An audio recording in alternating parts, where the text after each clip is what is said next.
Por que quando olhamos para uma pessoa, ela nos olha de volta? Naruhodo. Bem-vindo ao Naruhodo, podcast para quem tem fome de aprender. Eu sou Ken Fujioka. Eu sou Altair de Souza. E hoje é dia de quê? Fúteis e úteis. Altair, vamos para os recados da paróquia. Quais são? Número 1, vai no iTunes Store, dê 5 estrelas e faça o seu comentário. Isso aí. Número 2, indique um episódio do Naruhodo para alguém que nunca ouviu o Naruhodo ou mesmo nunca tenha ouvido um podcast. Vamos aumentar o tamanho de nossa podosfera. E número 3, Altair.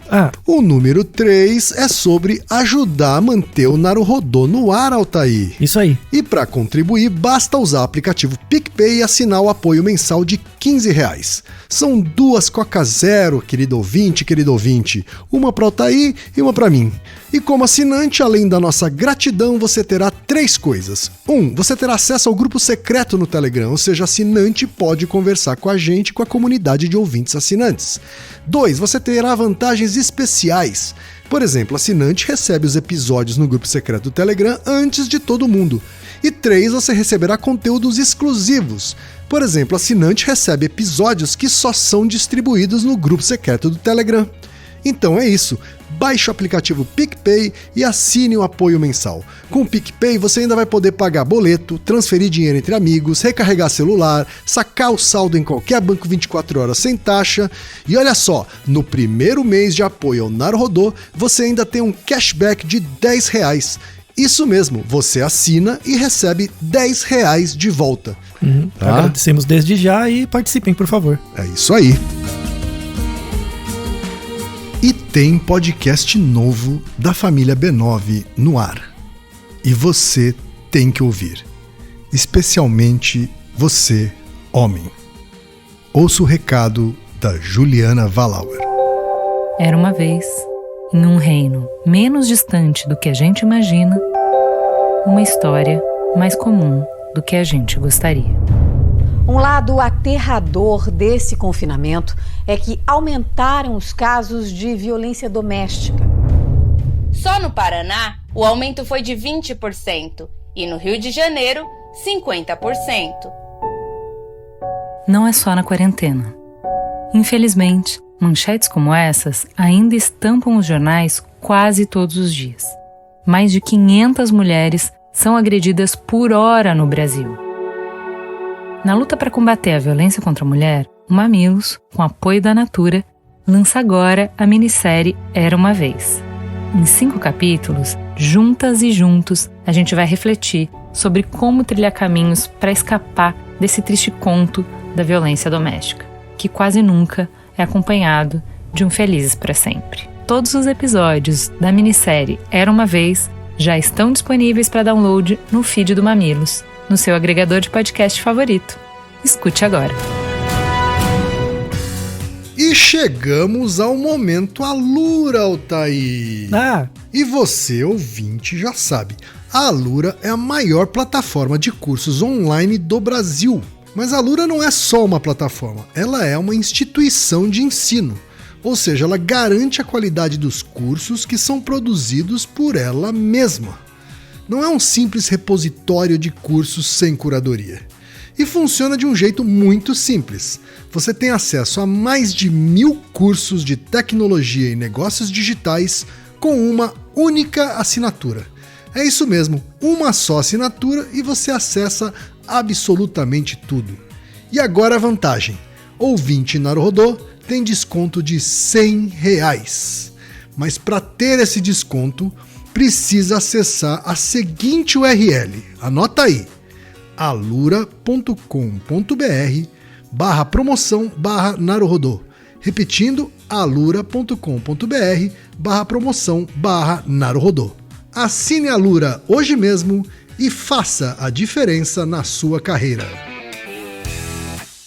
Altair, temos pergunta de ouvinte, Altair. Uma pergunta que está olhando para você há muito tempo.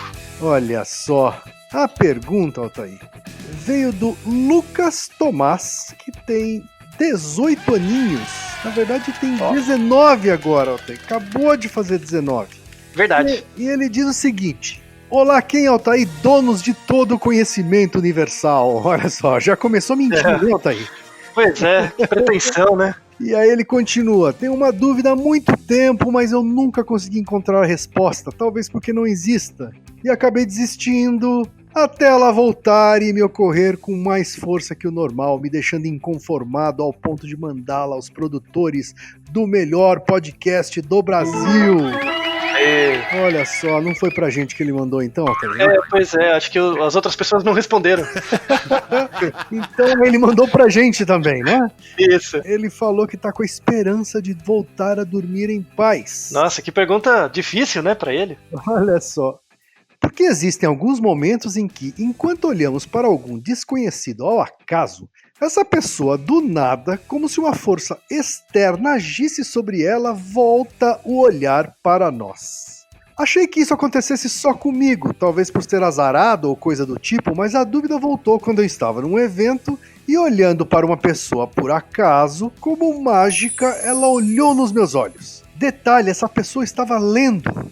Comentei o ocorrido com a minha namorada, que disse que isso também acontecia com ela. E além disso, chegamos à conclusão de que isso acontece ao contrário também, pois já voltamos o olhar para alguém que estava nos olhando.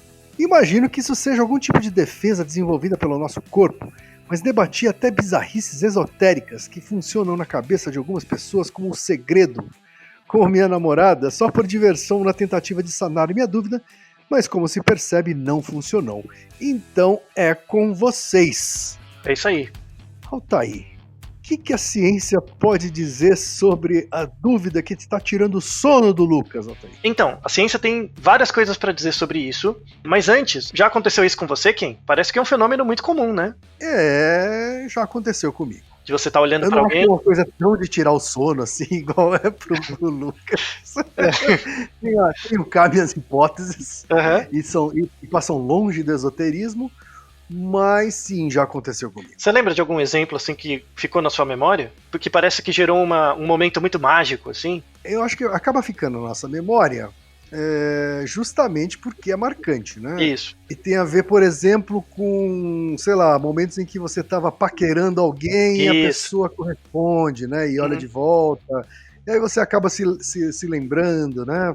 Acha que foi felizardo de alguma forma. Isso, assim. Você atribui um sentido mágico à coisa, né? Olha só, era o destino, tinha que acontecer. Isso, exato. Então, por isso que essa pergunta é muito interessante, assim. Eu conto até um exemplo, que é uma coisa que eu lembro muito, assim, apesar de não ter acontecido nada demais. Assim, olhando de fora, não foi nada demais. Eu tava em Kyoto, né, no Japão, andando na rua, e eu parei, assim, pra atravessar a rua, e tinha muita gente, né, num lugar muito cheio, assim, bem em Gion, ali, bem perto da área turística de Kyoto, e eu parei com várias pessoas, e eu tava meio que pensando, assim, de repente eu olho para um lado e vejo que tinha uma mocinha, era uma mocinha bem jovem, assim, tinha uns 12, 13 anos, que devia estar saindo da escola, ela tava olhando para mim, e a gente cruzou o olhar e ela ficou muito sem graça, assim, ela ficou vermelha e deu uma risadinha, né, ficou sem graça. E ela não ficou sem graça por minha causa, ela ficou sem graça porque ela percebeu que eu vi. Porque eu era o único estrangeiro ali, provavelmente, era muito, muito diferente, e ela estava reparando, né, era só por isso. E foi interessante porque eu cruzei o olhar com ela deu uma risadinha, eu dei uma risadinha também, a gente atravessou a rua e foi embora, nunca mais se viu. Mas você vê que esses momentos de coincidências acaba gerando uma memória tão forte na sua cabeça que vira uma memória que dura a vida toda, ou muito tempo às vezes, né? Mesmo coisas muito fortuitas. Isso traz uma informação importante, que a gente tenta, o nosso cérebro, na verdade, tenta buscar uma redução de incerteza no mundo. O nosso cérebro é meio que um device, ou uma estrutura biológica, que tenta reduzir a incerteza no mundo. Bom, se o cérebro tenta reduzir a incerteza no mundo, então o cérebro, ele tenta seguir o método científico, hein, Altair? Então, mas ele erra, né? Assim como a ciência. Isso, então, mas a ciência, na verdade, não erra. Ela lida com o erro, né? Ela é uma técnica de mensurar e, na verdade, reduzir a quantidade de erro. O objetivo do cérebro não é ser um cientista, mas sim sobreviver. Então, na verdade, ele maximiza viés. Então, ele pega coisas que parecem que são coincidências, para quem olha de fora, e atribui sentido porque isso pode ter um objetivo para a sobrevivência.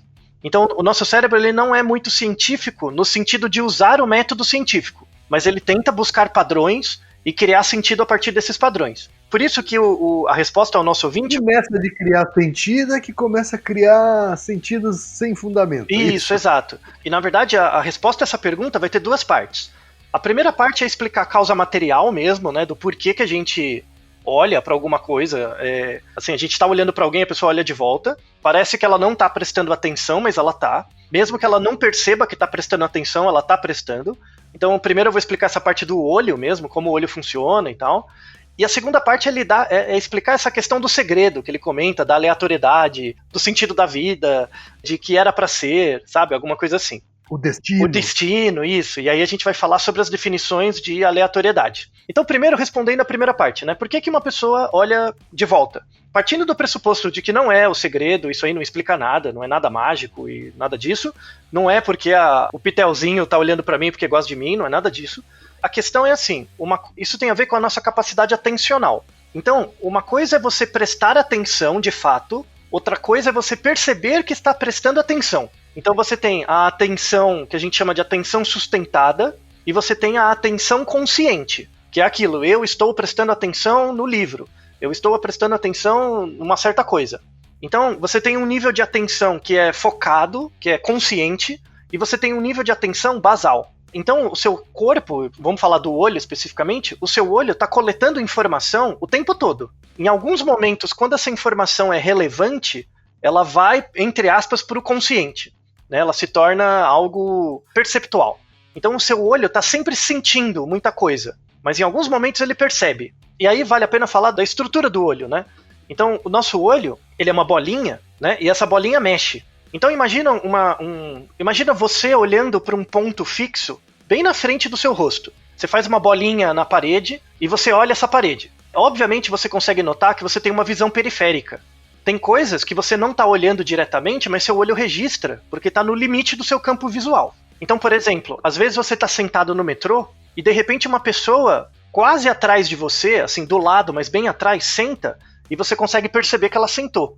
Porque apesar de não estar olhando para ela, meio que o canto do seu olho registra o movimento. Então, você pode não saber quem é, mas você sabe que apareceu alguém ali.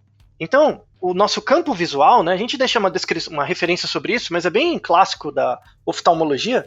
O nosso campo visual, ele tem uma abertura de 200 graus horizontalmente. Então é como se a gente fosse uma TV com uma abertura de 200 graus. É muito maior do que os 180 graus, né, que é uma linha reta. Então, quando você está olhando para frente, tem um pouquinho da informação que está atrás de você, que você registra. Assim, atrás, do lado, né, na diagonal. Isso do ponto de vista horizontal, você vê mais ou menos 200 graus, né, a abertura de campo de visão. E do ponto de vista vertical, né, de baixo para cima, é em torno de 135 graus. Então, se você estiver olhando parado, você tem uma abertura de 200 graus para o lado e 135 para cima. É bastante. É bastante. É mais do que imaginar. Pois é, exatamente. A tal da nossa visão periférica, ela vai para a periferia mesmo. Sim, ela pega até um pouquinho da parte de trás, assim. E exatamente, o seu ponto você não percebe que é tão grande, porque a quantidade de informação que você usa é menor. Sem dúvida. Né? Então imagina que você está sentado no lugar lendo um livro. Então o seu olho está focado no livro. Você usa o campo visual ali da frente do seu olho.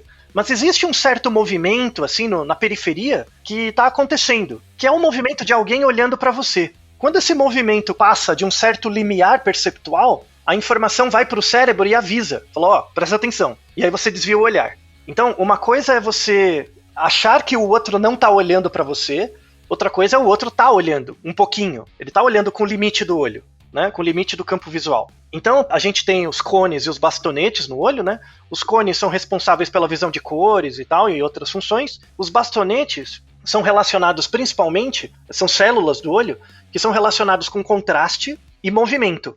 E os bastonetes são muito mais frequentes na periferia do campo visual. Então, na periferia do seu campo visual, você não consegue discriminar cor muito bem. Mas movimento e diferença de claro e escuro, você discrimina bem. E é verdade, eu tô tentando aqui simular isso tudo que você tá falando e prestar atenção, e de fato, a distinção de cores ela vai ficando pior à medida em que eu vou pra lateral. Isso, pra periferia. Pra periferia do olhar. Exato, ela não é muito boa. Por quê? Aí tem uma questão evolutiva, né? Seria muito custoso evolutivamente a distribuição dos cones e dos bastonetes ser equivalente no olho. E seria até burro por parte da natureza, Pois é. né? Porque a gente mal usa, Isso, né? na periferia do olho você mal usa. Então a ideia é que você olha pra frente, tem a visão de cores pra frente, um pouco pro lado, e na periferia é só pra fugir, ou pra perceber movimento e tal, né? E o canto do olho, ele é muito bom pra perceber tanto movimento quanto mudança de luminosidade, de luminância, que é uma unidade de medida, né?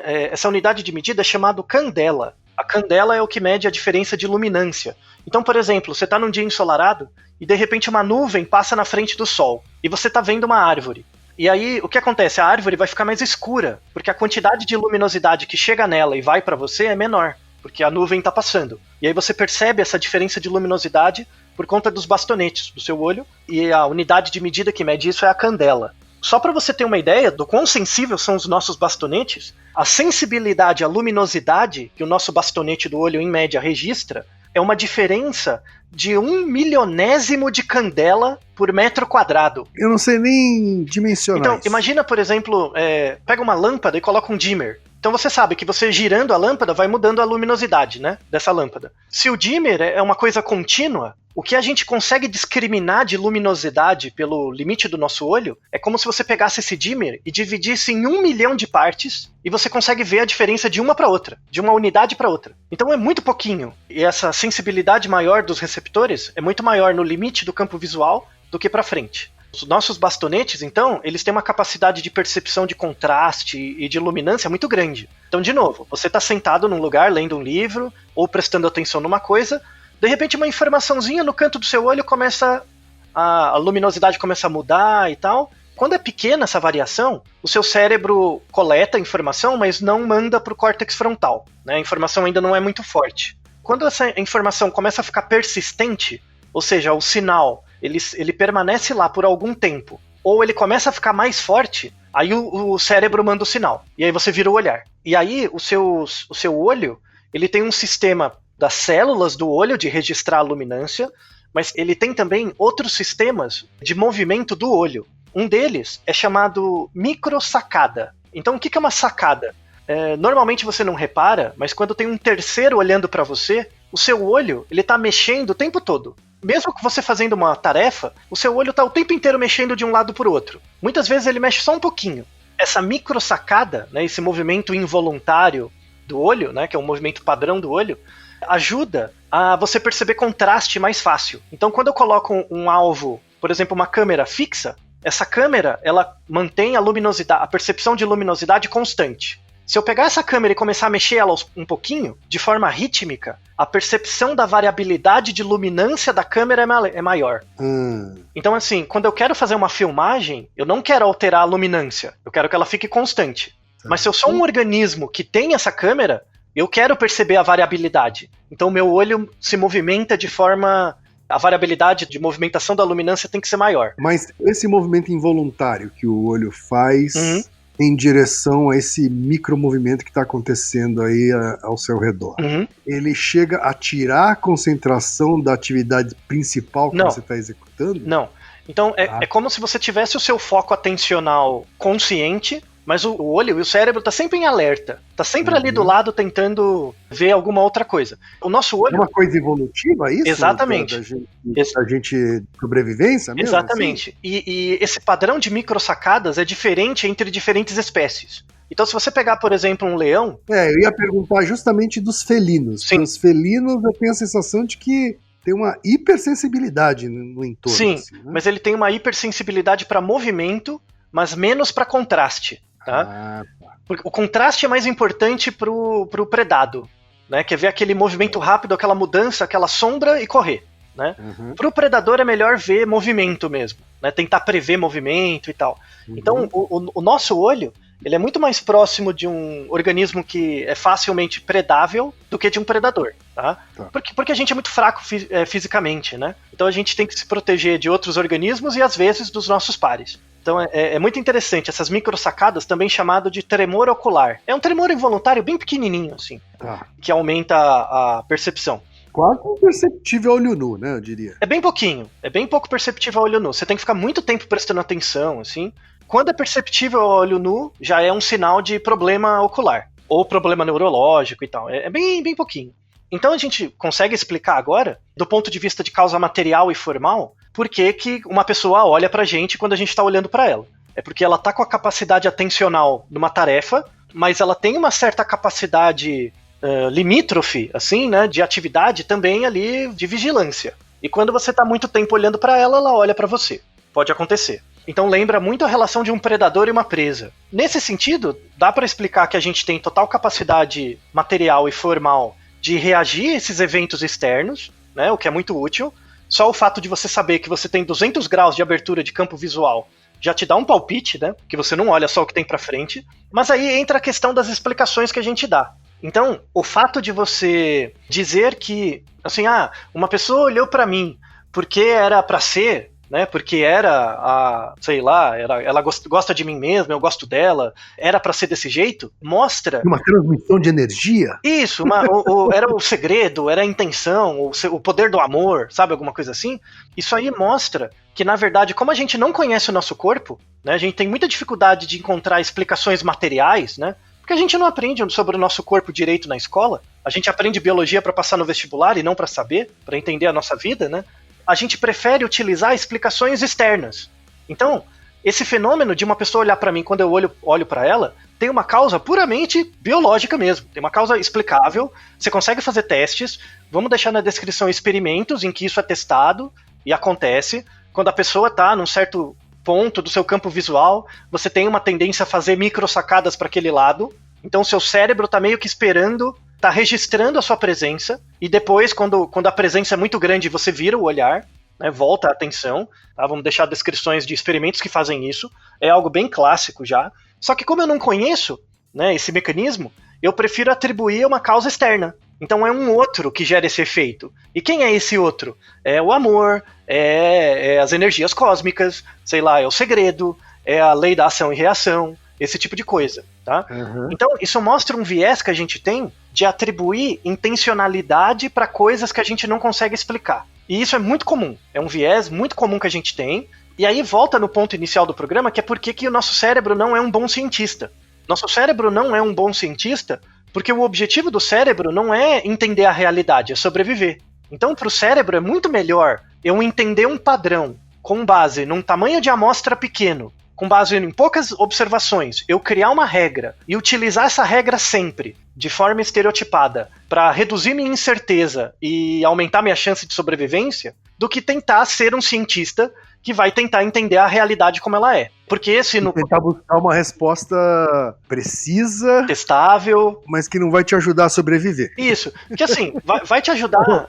O que pode ser que você morra antes de você descobrir a fórmula ideal. Isso, ou às vezes você vai colocar em teste isso, e aí você morre, né, por conta disso. Uhum.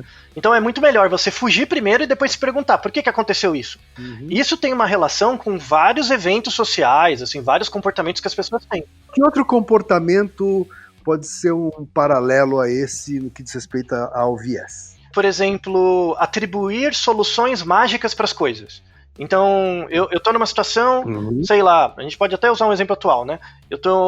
Tenho uma doença, eu não sei muito bem como ela acontece, né? Isso tem a ver com o nosso...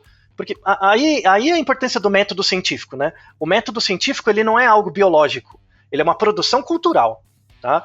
Você não nasce cientista, você se forma. Exato. Você se forma, é um produto cultural da sociedade. Você aprende a aplicar o é resultado de aprendizagem. Não tem componente inato ser cientista. O nosso componente inato é ser viesado, tá? É fugir logo. Só que como a gente está numa sociedade muito complexa hoje, né, que tem muitas contradições, as informações vêm de muitas fontes, nós somos indivíduos hoje muito informados. Só que a gente é tão bem informado que a gente não consegue ranquear a qualidade das informações. Então, por exemplo, pensando numa doença infecciosa, se eu entendo a biologia de uma doença, não para passar no vestibular, mas sim para saber, para explicar a minha realidade, se eu consigo entender o mecanismo de uma doença, eu já consigo tecer explicações de como essa doença acontece, como ela se espalha e como podem surgir possíveis soluções para ela.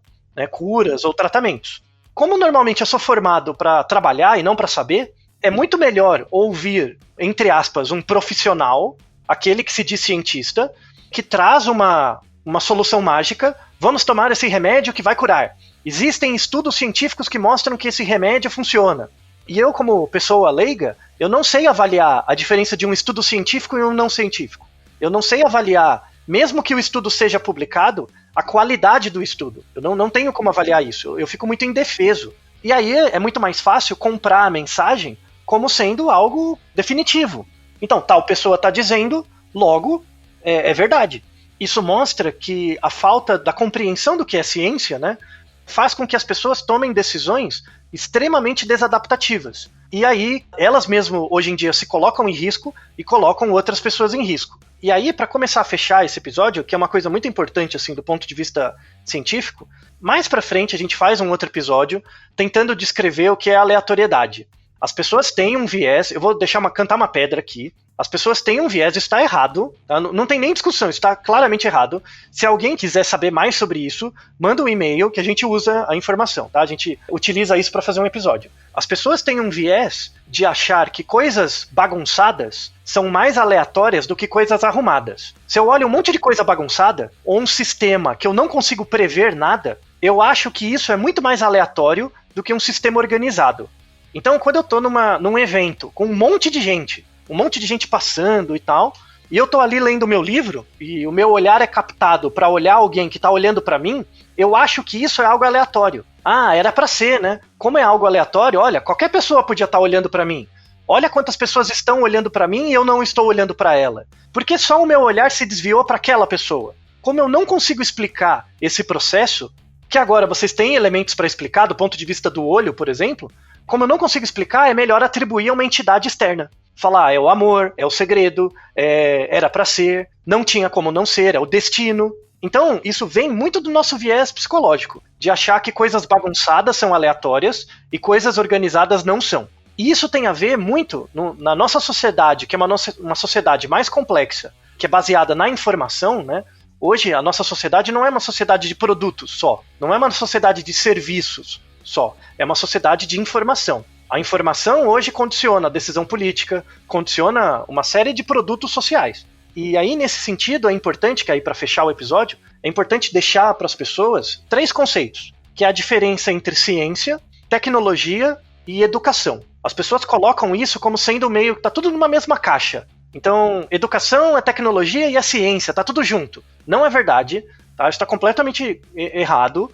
Tá? E é importante, nesses últimos minutos, deixar a explicação do papel da ciência. Então, o que é educação? Educação, quando eu falo, ir para a escola. Tá? Ensino médio, ensino fundamental, essas coisas. Tá? Educação formal. Educação formal, básica, enfim. Né? Uhum. A educação, ela tem sempre um sentido. Ela tem um papel, ela tem um uso. Esse uso pode mudar. Então, o conceito de educação para os gregos é diferente do conceito de educação na Revolução Industrial e hoje.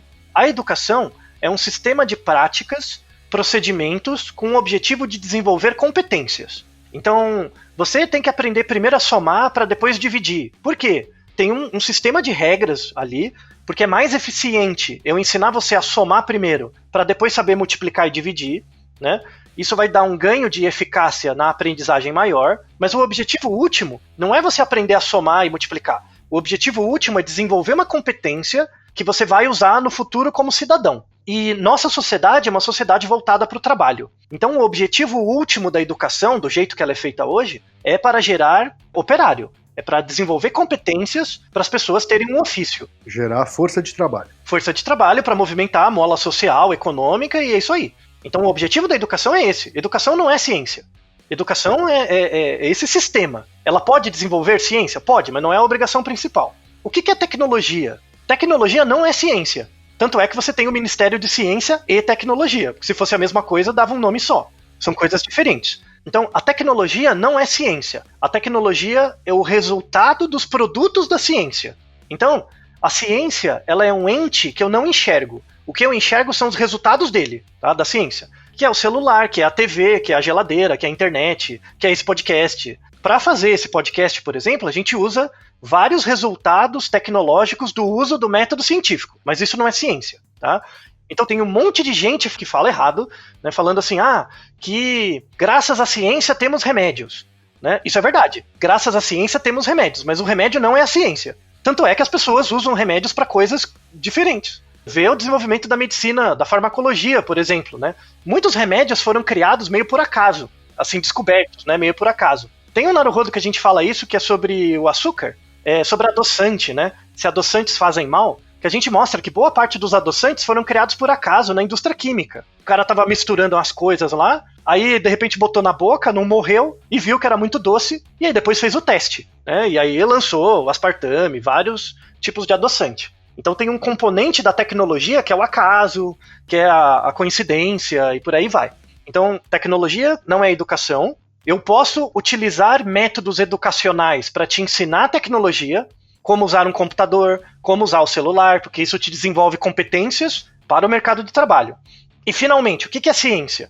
Aí a gente tem vários Naruhodo sobre isso, né? Então se a ciência pode explicar tudo, tem aquele do arroz, né? Se é possível mudar o arroz com o poder da palavra e tal, que a gente fala muito do método científico. O método científico, do jeito bem popular, ele é um jeito. O método científico é uma maneira, é um método de como você resolve problemas.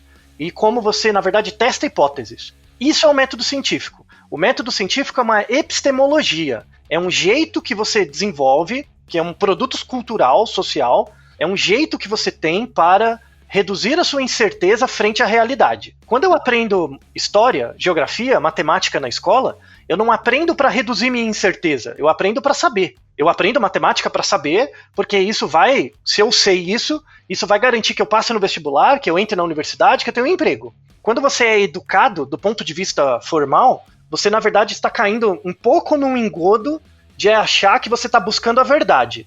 Você não está buscando a verdade, você está buscando a adequação a uma verdade social local, que é daquele momento. Quando você usa tecnologia, tal, você usa aplicativos, celular, enfim, esses carros e tal, você acha que a sociedade é muito moderna, porque ela tem carros, ela tem aviões e tal.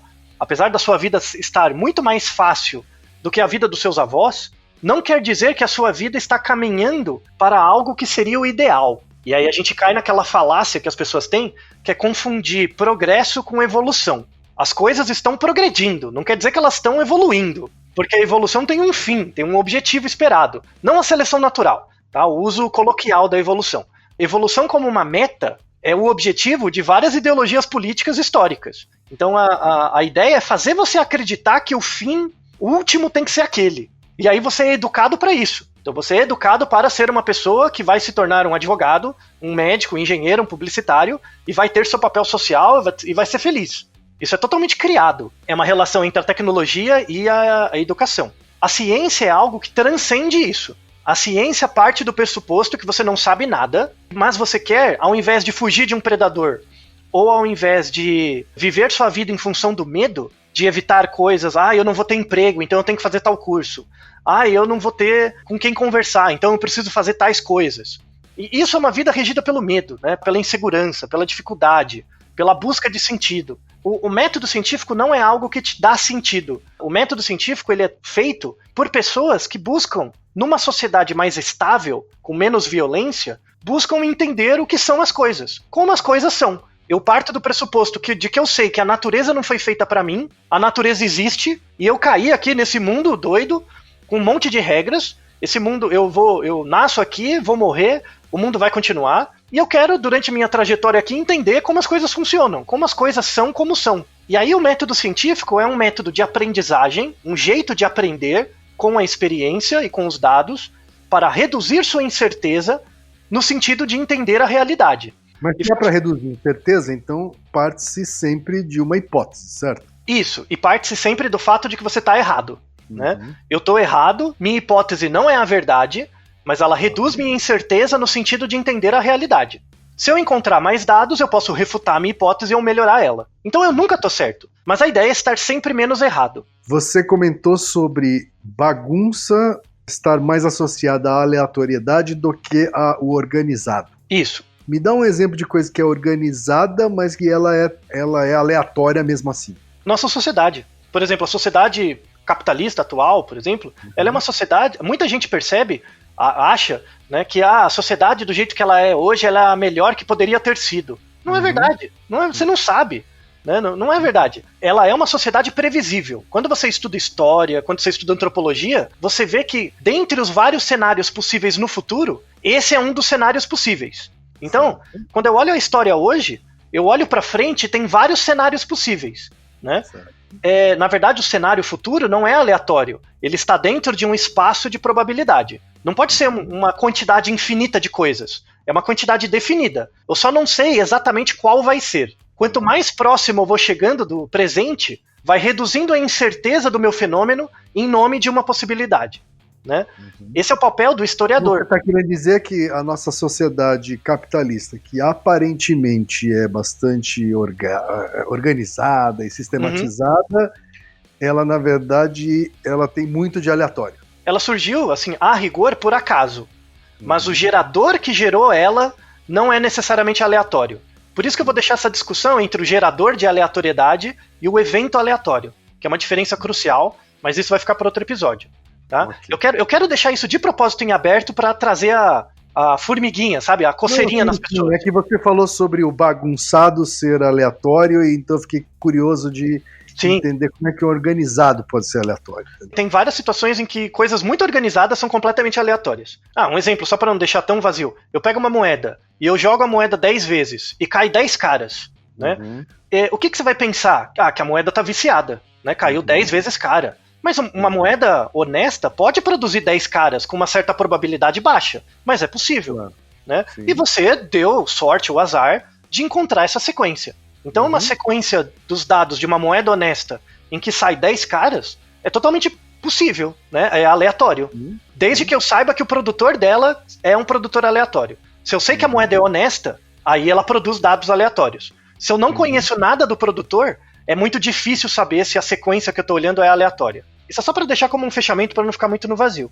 Então, Altair, antes de você fechar o episódio, tem uma coisa que é a aleatoriedade, ou seja lá o nome que a gente dê, né, a coincidência, que a gente lembrou.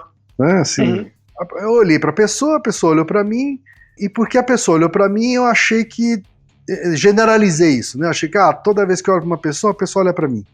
Quando, na verdade, pode ser que eu tenha olhado várias vezes para outras pessoas, as pessoas não olharam para mim de volta, eu não me lembrei disso e só acabei me lembrando quando outra pessoa olhou de volta para mim. E acabo tomando isso como uma regra, sabe assim? Sim, como uma memória. Não tem um quê de uma aleatoriedade forçada ou falsa, sei lá? Não, eu chamaria de sincronia. Né, uma ideia de sincronia. Que é assim, provavelmente, se você pensar na sua história de vida, quem estiver ouvindo a gente, quando você olha para alguém e a pessoa olha de volta, e isso é algo muito significativo para você, pode ser por causa do contexto, tipo, você estava num lugar diferente e tal, né? Como o exemplo que eu falei no começo de eu estar em Kyoto, que é um lugar muito diferente.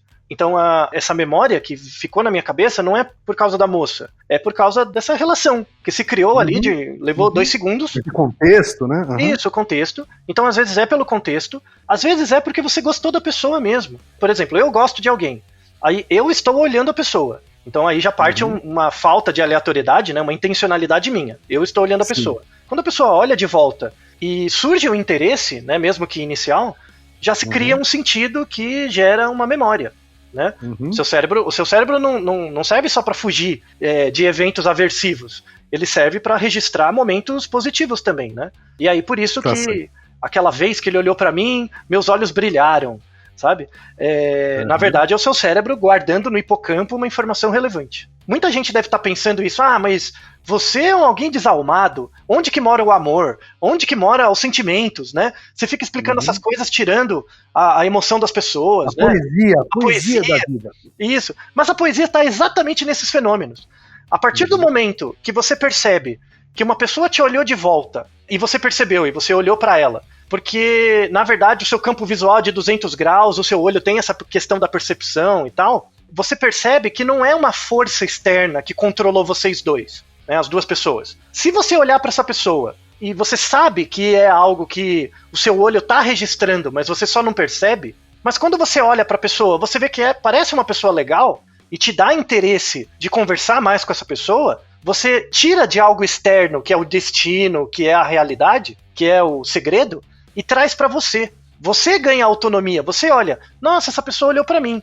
será que vale a pena conversar com ela? E aí você testa, né? Você usa o método científico para interagir com essa pessoa e descobrir se essa pessoa é legal mesmo.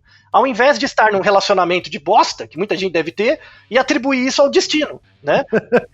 Quando, na verdade, você pode usar um método científico para validar se vale a pena estar com alguém ou não, né? Na observação das suas experiências. Então, assim, usando o segredo, essas coisas, destino, eu consigo dizer com uma baixa incerteza de que a probabilidade de você encontrar o amor da sua vida é pequena, tá? Mas, se você usar o método científico e escolher, né, assumir para você mesmo que você quer conversar com certas pessoas que você achou legal, para reduzir sua incerteza no sentido de saber se essas pessoas são ou vão ser o amor da sua vida, isso sim é um método que você consegue descobrir de fato a pessoa mais importante e legal para você. Tá certo, Altair. Olha só, existe poesia na ciência. Total. A poesia como um método de aprendizagem é a ciência da vida. Esperamos que todos vocês utilizem isso a partir de agora. Naruhodô, ilustríssimo ouvinte! E você já sabe, aqui no Naruhodô, quem faz a pauta é você. Você tem alguma pergunta pra gente ou quer comentar algum episódio? Escreva pra nós. podcast@naruhodô.com.br. Repetindo? podcast@naruhodô.com.br. E lembre-se, mande nome completo, idade, profissão e a cidade de onde você está falando. É isso aí. Naruhodo. Esse podcast é apresentado por b9.com.br.